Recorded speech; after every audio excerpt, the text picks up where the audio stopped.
kitunulye mu Bwakabaka bw'e Buganda abali Mengo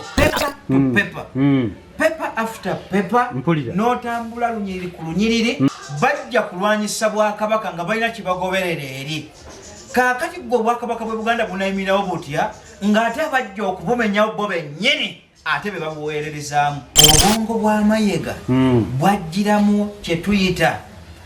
obukyayi enge efitina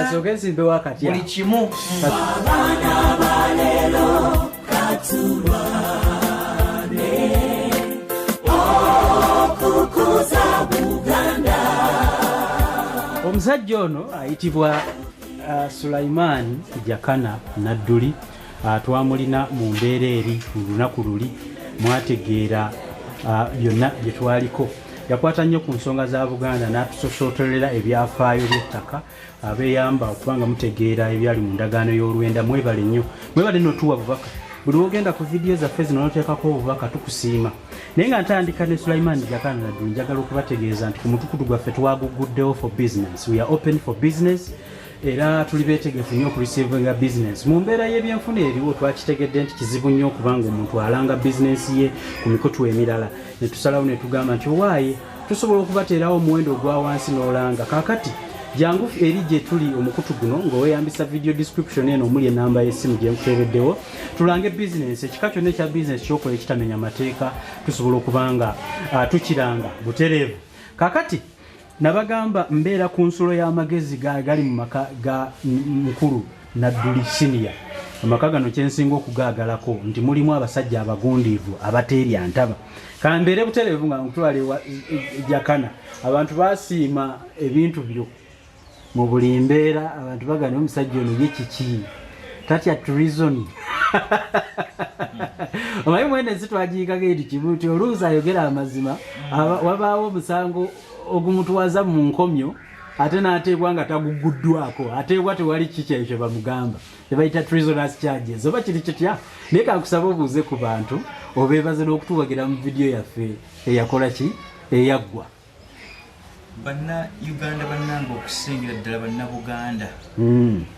abagwa mu luso olumu abakkiriza mu nkola ey'Obwakabaka n'abagwa mu luso olumu olukkiriza mu nkola ey'Obuganda kubanga ebibiri ebyo byanjawulo so nga ate bitambulirawo mu kitwali badde tuyita ngalo n'ekyambalo oba hand and glove. Nze nga sibitegeera Buganda neki Obwakabaka ne Buganda. Kale abantu abo mbeebaza okukkiriza mu ngeri y'emu n'okukakasa nti bawaayo obodde. Oli n'agabizaako nti kantunule mundabe n'afaanaganako n'oli yagamba nti mukeberengako muyisaayo omwo temuli bubake mujjamu. Nabwe kityo bye tugezaako okuwa siffe abategeevu ennyo naye gwali eyo gw'oweeyenga. Bwe twabanga mu bigo nga tukyakuba ebigo bya Greek Roman ne freestyle baagamba nga atamukutte agamba nti wakubako ne ku kigo n'ebya Ssaabasajja mbadde mbikubira ddala. Bakiyita batya gumbya ekyo gumbya ekigo gumbya. Oli musajja mumegganyi nkulaba. Kaakati awo ne tuba mu mbeera yeeyo. Mbeebaza okuba nti mwebale kubeerayo lubeerera n'okukkiriza nti oba oli amuyinza okulondamu ebinyiza okwogera. Ebbanga lyonna Jakana Sulaiman Nadduli ono azaatuwabula. Leero njagala kutandikira ku nsonga bwe nawulidde oluvuuvuumo n'endooliito eziyita mu bigambo ebiwandiike ku mikutu gimulengerera wala bagita mulengerera wala oba mukwanira wala social media. Omanyi mu mbeera ya lockdown eno gye tulimu nga n'okutambula kuliko kafyu ebigambo ebipya ebyazze muno ebigambo tubiwulirira ku simu zaffe. Kabaka w'ebweru wamunsomesa kabaka w'ebweru ndowooza era sizzeemu ku kisoyo manyi nkwata mpola. Yajja n'ayambalagana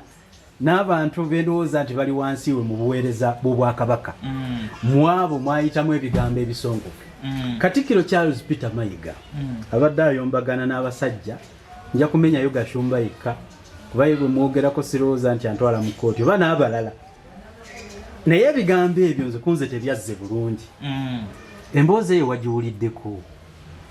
Emboozi eri etambula. Omuganda omugundiivu yakuyisizza etya? Alright. Njagala okutegeeza bannabuganda bannange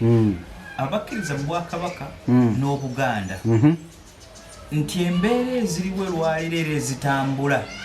ziraze obunafu buyitirivu nnyo nti Obwakabaka n'Obuganda tebukwatagana. Yakano mbuzaabuza Obwakabaka n'Obuganda njagala mbutegeere njawulo ate nga bitambulira wamu. Mpulira kitwale nti omu mwana mmayanga mukyala ate omulala mwami. Mpulira bwe twogera ku nsonga egamba nti twogera ku Bwakabaka oba ojja kukoona ku Ssaabasajja Kabaka yennyini. Mpulira okwate ku Balangira n'Abambejja nannyinimu n'okwata ne ku Bataka ab'obusolya obwe Bwakabaka. Mpulira naye bwe tuba twogera ku Buganda mba nkutegeeza ggwe omukopi aweereza bali. Mpulira obwe bayita Obuganda Kabaka mu nkola ey'obu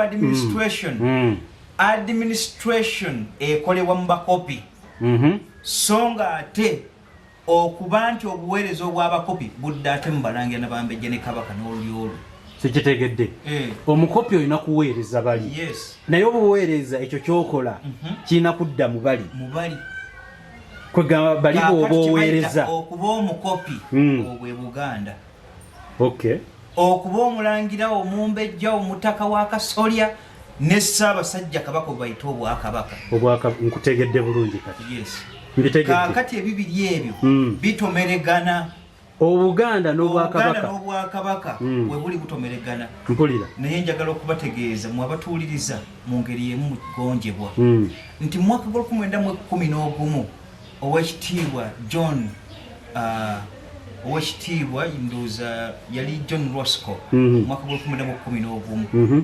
yagezako okuwandiika ebbaluwa okugiweereza n'abakyala wa Bungereza wamu n'Abangereza abo bakkiriza mu nkola ey'omwoyo gw'Obwakabaka n'abagamba nti mu ssemakkati wa Africa wano bwe ntambudde ngezezzaako okutunuulira bwe mpandiisa ekitabo kino eky'Abaganda n'empisa yaabwe naye nja kusaba bekikwatako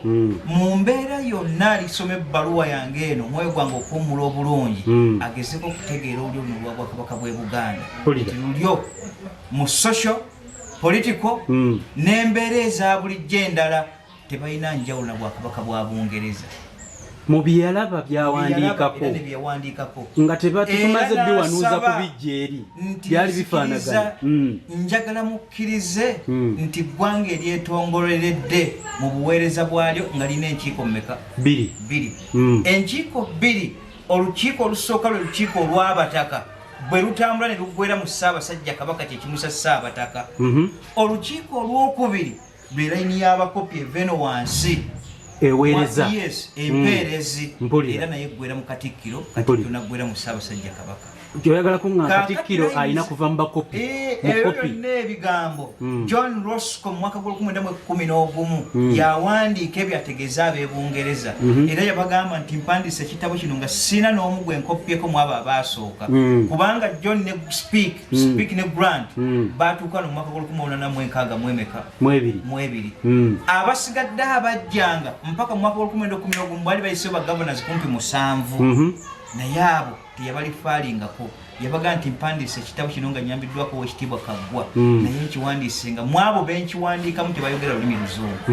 Nasooka kuyiga lulimi nenkakasa n'okuwandika kw'ennono. Na bwe kityo njagala okutegeeza akiwandiika mu lulimi ki? Luzungu naye yali amaze okusoma by'Oluganda era mwabo bwe yamuleeteranga baayogeranga lulimi Luganda ye n'awandiika John Roscoe. Kale mu mbeera eyo njaga tukkirize oba tugaane nti bwe twabula mu Bwakabaka bw'e Buganda kwe kujja okusisinkagana ng'Oweekitiibwa Katikkiro Mayiga asobola okuvaayo n'atomeregana n'abamuweereza so nga ate kyalibadde kivve nnyo Katikkiro w'Obwakabaka bw'e Buganda okubanga gwe musengejja asooka. Ekigambo ky'ensoze butwabula kituufu twabula ekigambo twabula kineneku twabulirawa wetwabulirawo embadde ndagera wenzija nkwagadde kaakati oluvannyuma lw'okubula kwaffe endooliito zino woozirabira nti Ssaabasajja Kabaka waali naye ate Katikkiro abeera valueless ng'alinga ataliiwo kubanga obusungu valueless bwe butabaamu nnyo mulamwa obukyayi enge yonna bwe yasukka mu baganda betuyita obwakabaganda n'obuganda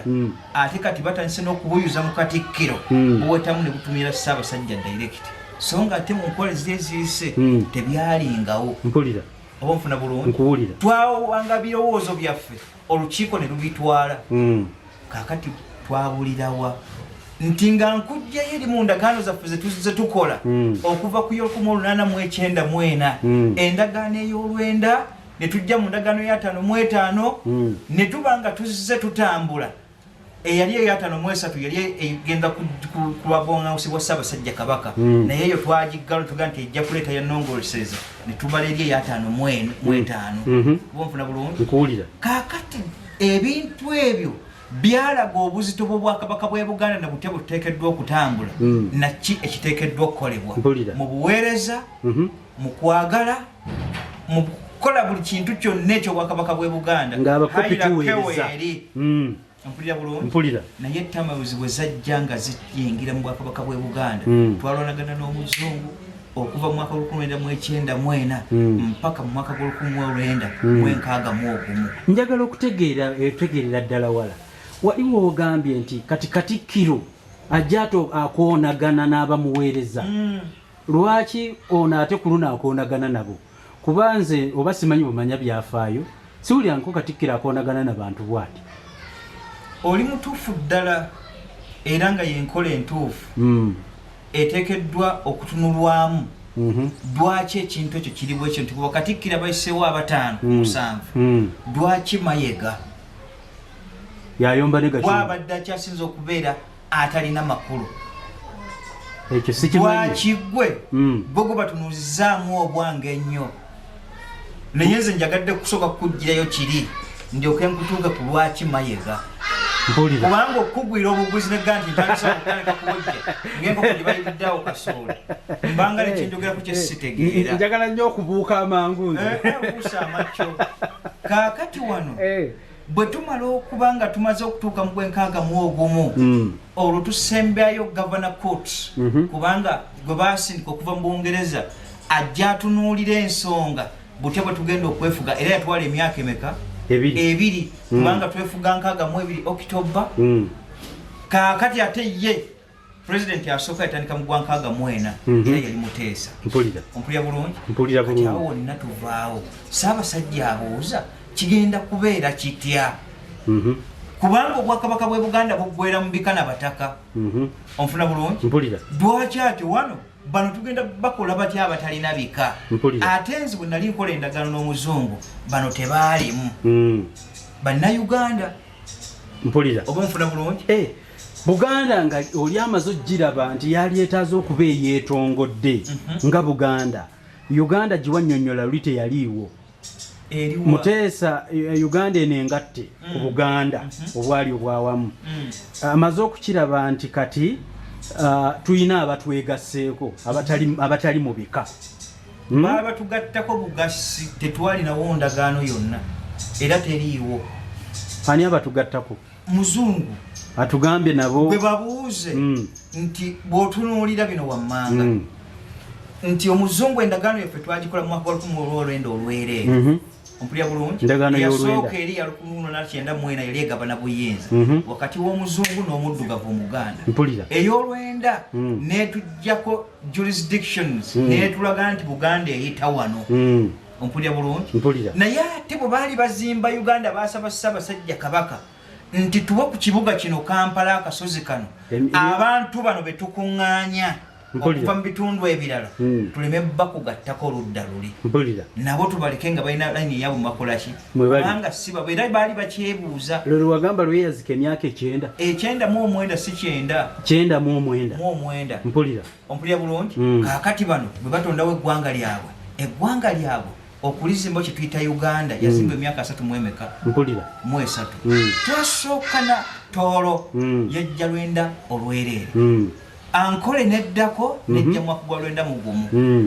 Eastern nejja 93 mpulira ompulira bulungi Kigezi neddako yajja mwaka gwa 2010 ebaba beesijaabo mpulira n'aba gye bayita bano abanyankola bahololo mpulira Mbabazi kye yali akaanako nti anze siri mukiga wabula ndi muhololo abo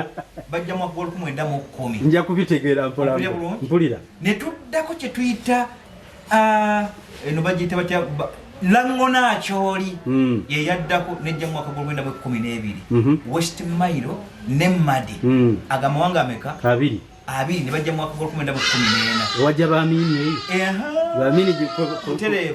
kubajjiraawo Dakao baali bakalamojja bajja mwaka gwa 2026 Bunyoro ye yasembayo okujja mwaka gwa 2033 mpulira abo bagattaganya obuzito naye nga tebabutadde ku Buganda nti bano bazze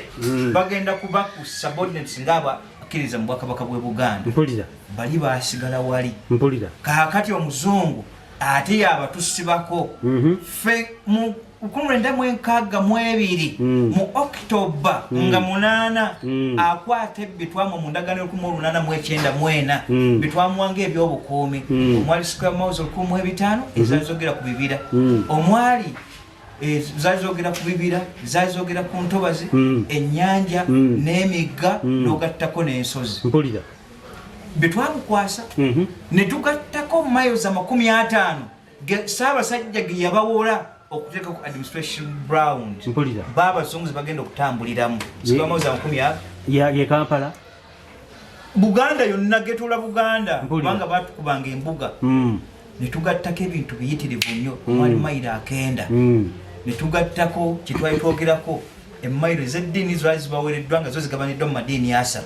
n'ebiringa ebyo Buganda ebiziza n'ettaka eryo omuzungu October 8 mpulira 1962 mpulira bulungi ate October 9 instead y'okutugamba nti Abaganda beefuze bo beekutuddeko olwa independence gye twali tujja tambulira namu ng'endagaano zisoma Baganda so si bannayuganda ate omuzungu yatusibira akalippo twasigala tutunula ate wano nawo bannayuganda obwetwaze omuzungu olowooza yakikola yekka ayinza okubanga yalinako abalala ate abalala baali badde bavaawo buli ggwanga eryajja mu Afirika lyalifuga byalyo Ababelgium baali ku lwabwe Abangereza baali ku lwabwe Abajamani baali ku lwabwe Abaportugal baali ku lwabwe kakale ate baali bazungu nga beegattidde ku Buganda ku lwaki kubanga buli omu yalina n'amatwale gage bonfuna bulungi kaakati ekyo tusibaga mu bannayuganda yali ddikoyo omuzungu gye yatutema kakodyo era Gavana Coates ye yatuukiriza kino kubanga yaddira Cohen mu kusembayo bonfuna bulungi bw'atutuuka wano ng'alyoka atutegeeza asudekera Ssaabasajja lwaki tovuddeeyo ne bano betulese wano administration n'obanga otutte eggwanga lino lyonna wamu Jakanda Nadduli wesiwuliridde bagashumba bajja ddi bagashumba Bwakabaka bw'e Buganda ngezeza kuwuliriza ategere bajja ddi wano bajja mwaka gwa 1926 okutuuka wano era Ssaabasajja Kabaka yabawa ebife bibiri ekisooka kyali ky'eŋŋoma ekyokubiri ekifo Kabaka Mbagota kye yatuwa nga bamaze okusaba naga nti abo si bantu bange buli omu abeegaanyi kubasembeza wane basajja ba Kabaka bagashumba mpulira nfuna bulungi bajja naye bagashumba abo b'obalaba gye tujja okudda eri nga twogera ku lwaki Mayiga yataamuuse n'okuggwamu ensa mpulira naye wano tubadde tukuzimbira biography ya Buganda tukutunayo amaanyi gaayo tulyoke tudde eri nsimbewo akati kuba badde bo sibuulidde engeri gye bajjamu bajja n'ogwa 26 nga si tetuli ku lwa Uganda yankaaga mu ebiri bajja mu 1926 kiba kitegeeza nti baludde olya nga bakaawo kadda so si bakaasangwawo kaawo kadda just bakaawo kadda bakaasangwawo be Baganda mpulira oba nfuna bulungi so okujja kwabo agashumba bakaasangwawo 26 nkutegedde bulungi kale tuva mu biography oyo okudda ku kibuuzo kino kye twabuuzizza Oweekitiibwa Mayiga twabulirawa ajja atya okubeera nga balina omuweereza ate yeerigana bu mpuddiramu bulungi political tamawes bwezatandika mu mwaka gwa 1967 Obote n'adismantling nga kituyita Obwakabaka bw'e Buganda awo wonna political terms wezitambulidde kubanga yaliko mu budde obwo twasembayo n'owekitiibwa era omugenzi Mayanja Nkanji Ssekacalwoya mpulira onfuna bulungi kakati awo Bwakabaka ne busasika okuva mu mwaka gwa 1967 mpaka 1990 nsonga ki enkulu ezisasisa Obwakabaka bwali bujja tewaliwo kirala obujja dikoyo muzungu yatega Obwakabaka bw'e Buganda kwe kukkirizisa Muteesa okuba president asooka era Governor Coates yagamba nti akatego kamaze okuluma ono kakkiriza okujja okuba first president takyalina bwayinza kuwoza kudda eri tebwali bunafu bweyakkiriza tebwali bunafu bwali butego kubanga mu kujja kwa kino kyajjanga oli ajja kubanga first president nga ajja kulonda prime minister mpulira omunfuna bulungi era omutwe ogwaligwa nti oli ajja sigala nga kabaka nga tulonda ba prime minister n'abamawanga amalala kyova olaba nti abantu abo bwe baamala okujja omuzungu teyabaleetera mu spheres za leero ze tulimu yabaleetera mu states nga bwenzi kumenyedde omufuna bulungi state 13 eziri ku parliament zoolabako emawanga agali wano kakati bw'obuuza kwabo bwe twamenya abatandika mu mwaka gw'olwenda olwerere abatoolo Ankole nejja mu 91 ompulira bulungi Eastern nejja 93 n'obabuuza nti ndagaano ki ebagatta okuba bannayuganda ate era n'obabuuza ndagaano ki wakati wammwe n'Omuganda oba etugatta awamu endagaano teriiwo nabwe ekityo bwe tugezaako okwevuukula olwaleero tuliko free entry and exit bw'oba oyagala beerawo oba toyagadde 67 yawamba eby'Obwakabaka bw'e Buganda byonna n'alyoka ate abikwata n'abiddiza bano mpulira kubanga mu kubizza omuzungu yabizza October 8 n'abiddiza Obwakabaka bw'e Buganda era mwe twajjamu n'ekikolwa kya Buganda Land Board kubanga mu kuvemega teyaliiwo mpulira oba nfuna bulungi olukiiko lwa Buganda Land Board n'ekitongole ekyo kyekyali tekiriwo ku nfuga y'omuzungu kubanga buli kika kyalina ettaka lyakyo era nga kkube nga limanyiddwa kaakati lino litwali twayazisa omuzungu eryakozinga nekiyita incident of the Batakabo 1928 babuuza Ssaabasajja kyo nti lwaki ettaka lyaffe olikwasizza bali ng'ate abataka weebali tubadde twekuumira ennyanja zaffe tubadde twekuumira ebibira ate kyekituuseemu olikwasa bali kyekikyuseemu ekyetaagisa abalala batuyambe mpulira kaakati awo Land Board weggwera wejjira naye mu 67 ebyo byatuddizibwa mu 62 October 8 Obote ate byatunyagako n'abiddiza bannayuganda bano abatali mu kibagalo kya ndagaano ze twayogeddeko ezisooka emmeka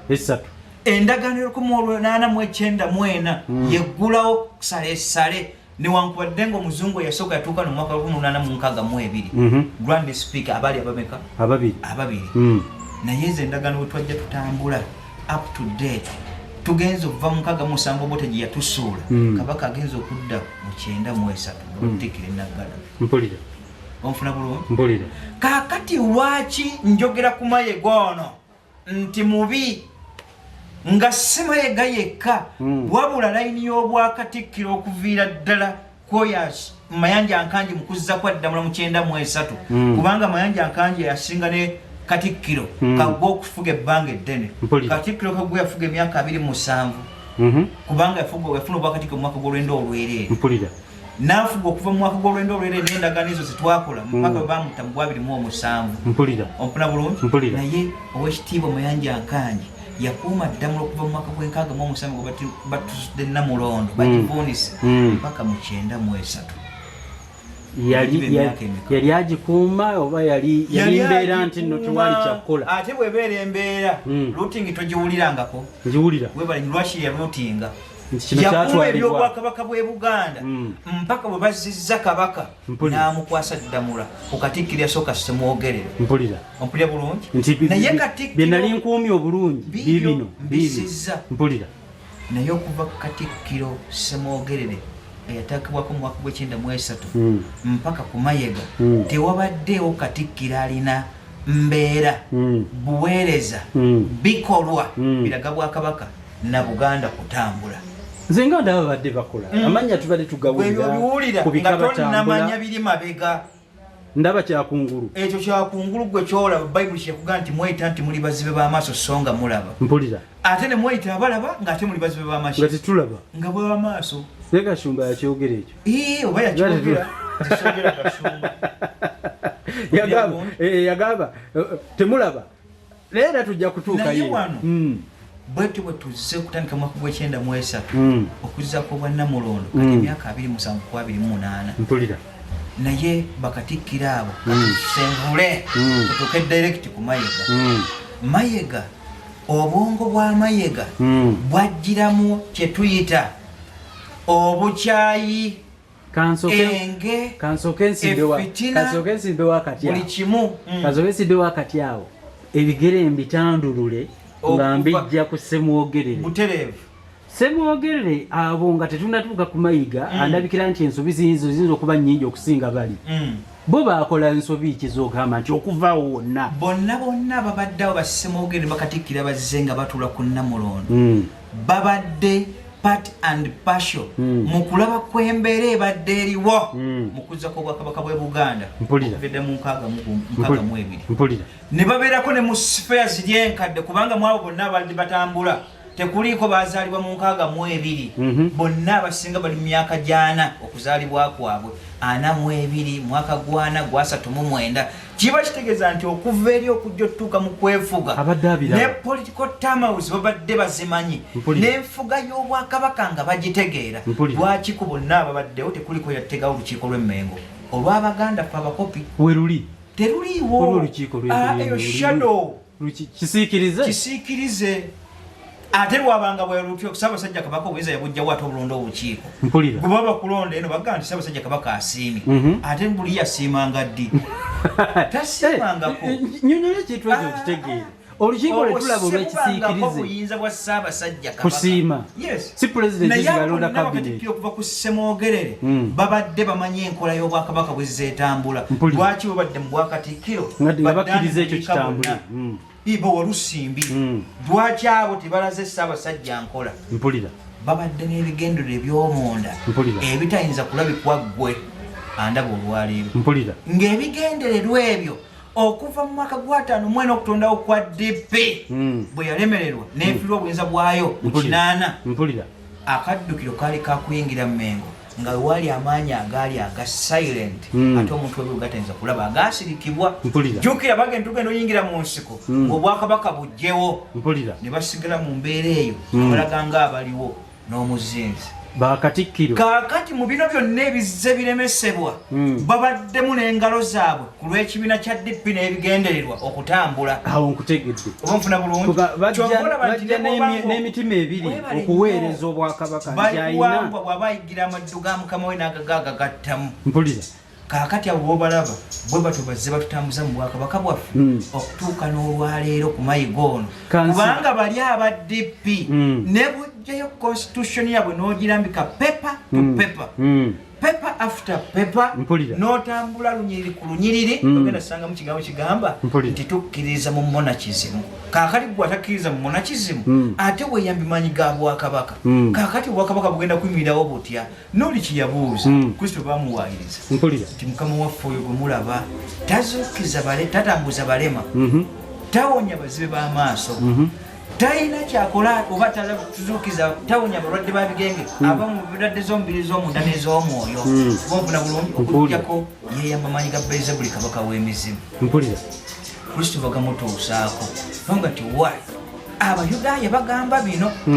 n'abaga nti abaayi nzikiriza nti ye najja kulwanyisa Setaani naye ng'ate amaanyi ga Setaani go gennyini ge nneeyamba olwo obwakabaka bwa Setaani bunayimirirawo butya nga bo bwennyini bwe bwegolokokeddeko mpulira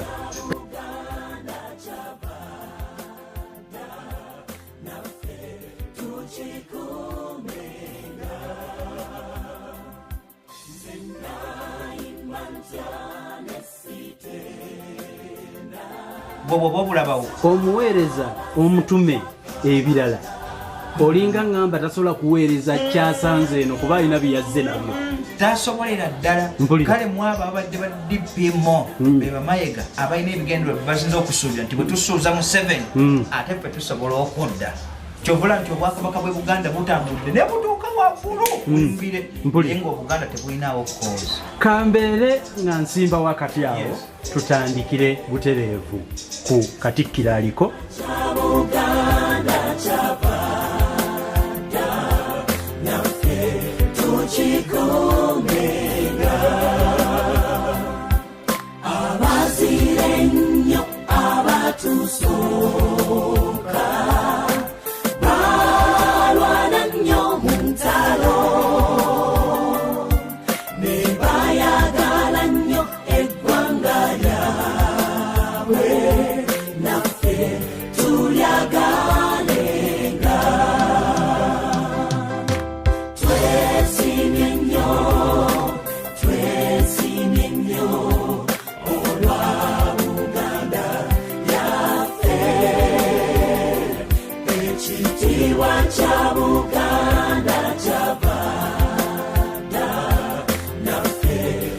Chiko